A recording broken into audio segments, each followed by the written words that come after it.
बघा, वंश हा यशपेक्षा 20% जलद वेगाने कार चालवतो. दोघांनीही मुझफ्फरहून एका वेळी प्रवासास सुरुवात केली,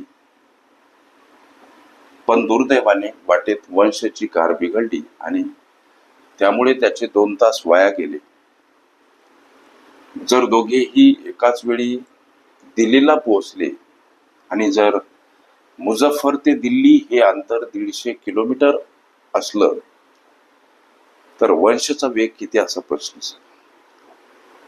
आता हा प्रश्न सोडवत असताना लेकरांनो, इथं प्रथमतः यशचा वेग किती, या यशचा वेग उदाहरणार्थ आम्ही x किलोमीटर प्रति तास असं समजायचं. वंश हा यशपेक्षा 20% जलद वेगाने कार चालवतो, मग वंशचा वेग किती बाबा, हा प्रश्न मनाशी विचारा. तेव्हा वंशचा वेग काढत असताना यशचा वेग अधिक 20% अधिक वेगानं कार चालवतो यशपेक्षा हा वंश. मग हा अधिकचा 20% वेग असा कसा आला सर? यशच्या म्हणून गुणाकाराचं चिन्ह 20% अधिक वेगानं जलद वेगानं कार चालवतो वंश. मग आता यक्स गुणीला 20%ची मांडणी व्यवहारी अपूर्णांकात कशी करतात तुम्हाला आम्हा सगळ्यांना माहित आहे, 20/100 अशी. मग यक्स गुणीला हा भाग जातो असा, याचा जर गुणाकार केला तर 0.20x अधिकचे 20% हे वेगाचे. या यशच्या वेगात मिळवा आणि ह्याची जर बेरीज केली तर आम्हाला प्राप्त होणारं उत्तर काय? हे एक एक्स आहे, हे 1x आणि हे 0.20x, म्हणजे ही गोळाबेरीज काय तर 1.2x. हा समीकरण स्वरूप वंशचा वेग. लक्ष द्या. आता लागणारा वेळ काय? इथं अंतर क्लिअर केलं की बाबा मुझफ्फर ते दिल्ली हे अंतर 150 किलोमीटर आहे. मग यशला लागलेला वेळ किती हो? अंतर भागीला यशचा वेग. वंशला लागलेला वेळ किती हो? तर अंतर भागीला वंशचा वेग. लक्ष द्या, गणिताची मांडणी जमावी. 150 भागीला, लेकरांनो लक्ष द्या, x वजा 150 भागीला 1.2x बराबर 2. हे असं का मांडलं सर? दुर्दैवानं वाटेमध्ये वंशची कार बिघडली आणि त्यामुळे त्याचे 2 तास वाया गेले. म्हणजे हा 2 तास वेळेतील फरक आहे. आणि हे मुझफ्फर ते दिल्ली 150 किलोमीटरचं अंतर कापण्यासाठी हा जो त्यांना लागलेला वेळ आहे लेकरांनो, यशला हा आणि वंशला हा, या वेळेतील हा फरक म्हणजे वजाबाकी. जरी रस्त्यात दुर्दैवानं कार बिघडली, 2 तास वंशचे वाया गेले, तरी दोघंही ऍट ए टाइम दिल्लीला पोहोचतात एका वेळी.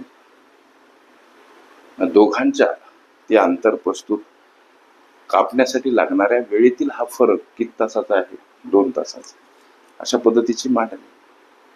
इथं हा छेद याप्रमाणे आम्ही करू शकतो. इथं अंश आणि छेदाला 1.2 न गुणू.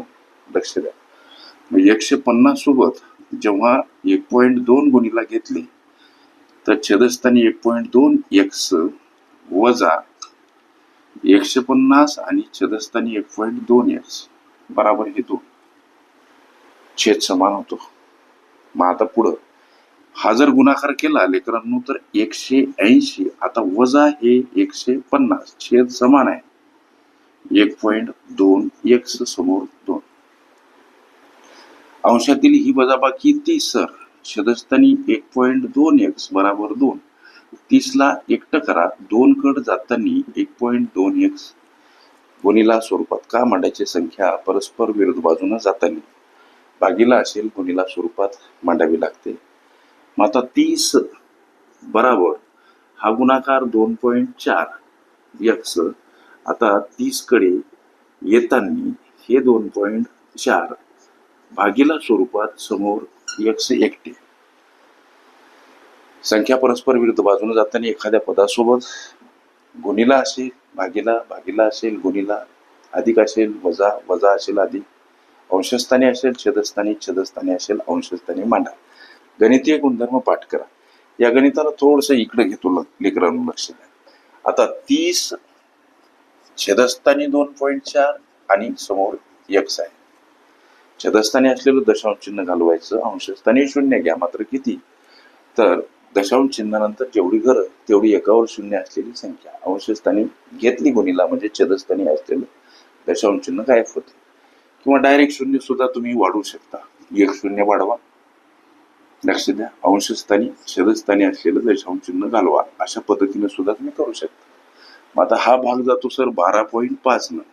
आता 12.5 हे उत्तर अर्थात किलोमीटर प्रति तास मध्ये. ही एक्सची किंमत मिळाली. हे एक्स काय आहे? तर या यशचा गृहीत धरलेला वेग आहे किलोमीटर प्रति तास मध्ये. म्हणजे यशचा वेग आम्हाला प्राप्त झाला. काय हो? तर 12, इथे खाली मांडतो यशचा वेग 12.5 किलोमीटर प्रति तास. वंशचा वेग विचारला आम्हाला, प्रश्नामध्ये विचारला वंशचा वेग. वंशचा वेग किती आहे? 1.2x आहे. समीकरण स्वरूप 1.2x आहे. याचा अर्थ 1.2 सोबत x गुणिला x ची किंमत 12.5. आता 12.5 हा जेव्हा तुम्ही गुणाकार कराल तेव्हा 15 किलोमीटर प्रति तास हे उत्तर प्राप्त होते. प्रश्नामध्ये वंशचा वेग किती असा प्रश्न, 15 किलोमीटर प्रति तास हे तुमच्या विचारल्या प्रश्नाचं उत्तर. ओके.